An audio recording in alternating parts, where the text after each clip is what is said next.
ये हम सिंटैक्स के तहत वर्ब और वर्ब के तहत नेक्स्ट टॉपिक है correct use of non finites.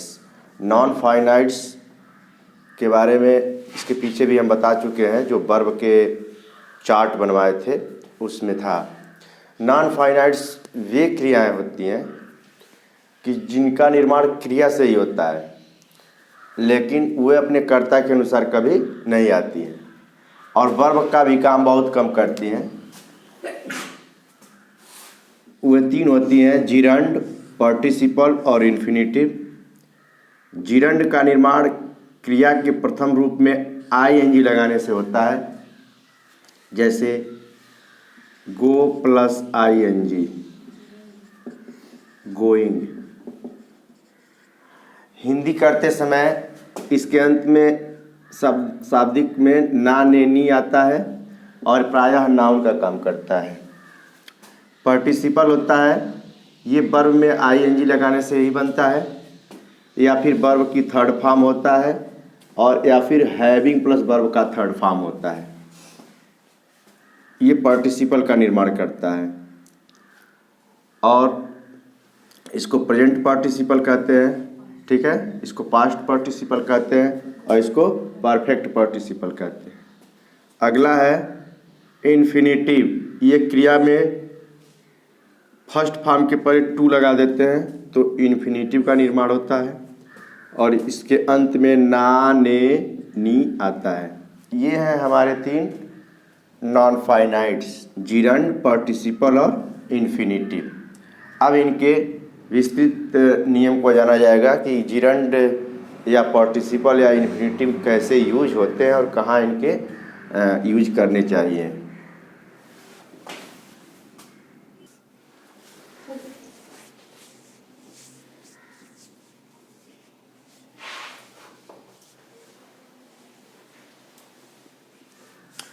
आते हैं यहाँ पे हमने जिरंड, पार्टिसिपल और इन्फिनिटिव पढ़ा। इनके करेक्ट यूज क्या होते हैं उसको हम बता रहे हैं। जिरंड वर्ब में आईएनजी लगाने से बनता है।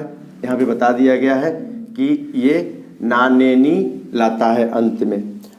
और gerund equal to infinitive, to plus verb का फर्स्ट फॉर्म, यानी जहाँ हम जिरंड यूज करते हैं वहाँ हम इन्फिनिटिव भी यूज कर सकते हैं। जैसे he took a decision of meeting me, और he took a decision of to meet मी।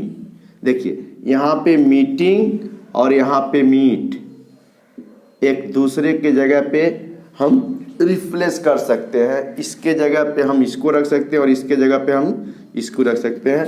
यहाँ मीटिंग जिरंड है और यहाँ टू मीट इन्फिनिटिव है। अर्थ में कोई परिवर्तन नहीं आएगा। इसके अंत में भी ना ने नी आता है और इसके लिए भी क्या आता है, ना ने नी, इसके अंत में आता है। और यहाँ लिखवा भी दिया गया है कि यहाँ भी आता है और यहाँ भी आता है। जो जिरंड है वह नाउन का भी काम करता है। किसका काम करता है, नाउन का। ही टुक अ डिसीजन, उसने निर्णय लिया। टुक अ डिसीजन मैंने निर्णय लिया। ऑफ मीटिंग मी, मुझसे मिलने का, आप माने का, उसने मुझसे मिलने का। देखो मिलने ने आ गया कि नहीं, इसमें मीटिंग, इसमें आईएनजी में लगा है लेकिन ने आ गया है। वह या उसने मुझसे, मुझसे मिलने, मीट माने मिलना होता है, मीटिंग, तो मिलने का निर्णय लिया, या वह मुझसे मिलने का निर्णय लिया, या उसने मुझसे मिलने का निर्णय लिया।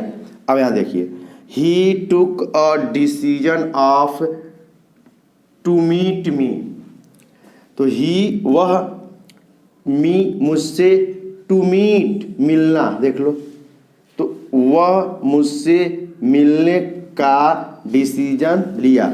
यहाँ इन्फिनिटिव का प्रयोग हुआ है और यहाँ जिरंड का। अर्थ में कोई अंतर नहीं है। इसका मतलब infinitive, gerund equal to infinitive हम रिप्लेस कर सकते हैं। दूसरा नियम है कि कुछ शब्द के बाद जिरंड ही लगाते हैं, इन्फिनेटिव नहीं। ऐसे जनरली हम इसका इंटरचेंज कर दे रहे हैं, लेकिन कुछ ऐसे शब्द होते हैं जैसे he is expert in singing और ही इज बिकेम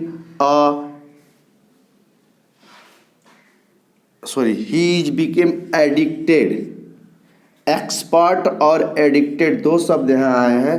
इसके बाद हम चाहें he is expert in singing, in और टू सिंग लगाएं तो थोड़ा और हिंदी आएगा। He is became addicted to dancing, यहाँ ड्रिंकिंग, टू ड्रिंक लगाएं थोड़ा और आएगा। इसलिए सभी शब्दों के बाद हम इन्फिनेटिव टू का प्रयोग न करें। जहाँ जिरंड ज़्यादा सफिशिएंट हो, आसान हो, उसके लिए वहाँ पे हम प्रयोग करें। तो एक्सपर्ट और एडिक्टेड के बाद हम सफिशिएंट रहेगा, जिरंड का प्रयोग करें, इन्फिनेटिव का प्रयोग न करें। और he is expert in singing, वह गाने में दक्ष है। एक्सपर्ट मीन्स दक्ष है। और he is became addicted to drinking, वह पीने का आदी हो चुका है। वह पीने का आदी हो चुका है, ठीक है, या वह पीने का आदी हो गया है। तो ये थे correct use of non finites के तहत जिरंड का। अब जिरंड के बाद आता है इन्फिनेटिव और पार्टिसिपल। ये जो जिरंड है, इस जिरंड का प्रयोग हम किसी वाक्य में कर्ता के रूप में, सब्जेक्ट के रूप में कर सकते हैं। यानी किसी वाक्य में सब्जेक्ट का काम करेगा कौन? क्योंकि यह नाउन ऊपर लिखवाई दिए गया है कि यह नाउन की तरह आता है, तो किसी वाक्य के सब्जेक्ट वर्ब का सब्जेक्ट होगा। किसी वाक्य में कॉम्प्लीमेंट,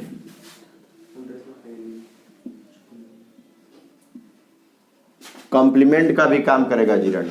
किसी वाक्य में आफ्टर सर्टेन वर्ब के बाद आता है जिरंड। किसी वाक्य में आफ्टर सर्टेन प्रीपोजिशन के बाद आता है। देख लो यहाँ पे प्रीपोजिशन के बाद आया है, टू ड्रिंकिंग और इन सिंगिंग आया ना। तो किसी निश्चित प्रीपोजिशन के बाद भी क्या आता है? जिरंड आता है। तो आफ्टर सर्टेन प्रीपोजिशन और जिरंड विथ पैसिव, और जिरंड का प्रयोग पैसिव के साथ भी होता है। तो ये इसके यूज हैं। क्या है? यूज है। जिरंड के 3 नियम हमने पढ़े। पहला पढ़ा यह जिरंड इन्फिनेटिव के जगह पे भी आ सकता है, यानी जिरंड की जगह इन्फिनेटिव भी आ सकता है। दूसरा पढ़े कुछ सर्टन प्रीपोजिशन होते हैं, उनके बाद निश्चित तौर पे जिरंड हिलाना, इन्फिनेटिव का प्रयोग ना करना। और यह सब्जेक्ट के रूप में आ सकता है, कॉम्प्लीमेंट के रूप में आ सकता है। किसी निश्चित क्रिया के बाद भी क्या आता है? जिरंड ही आता है। किसी निश्चित क्रिया के बाद। इसको हम पीछे पढ़ा चुके हैं, किसमें? सिंथेसिस में पढ़ाए थे। किसमें? सिंथेसिस में। उसके बाद आफ्टर सर्टेन प्रीपोजिशन भी आता है और जिरंड विथ पैसिव आता है। तो ये क्या हो गया? ये जिरंड हो गया। अब इसके बाद इन्फिनेटिव और पार्टिसिपल बता रहे हैं।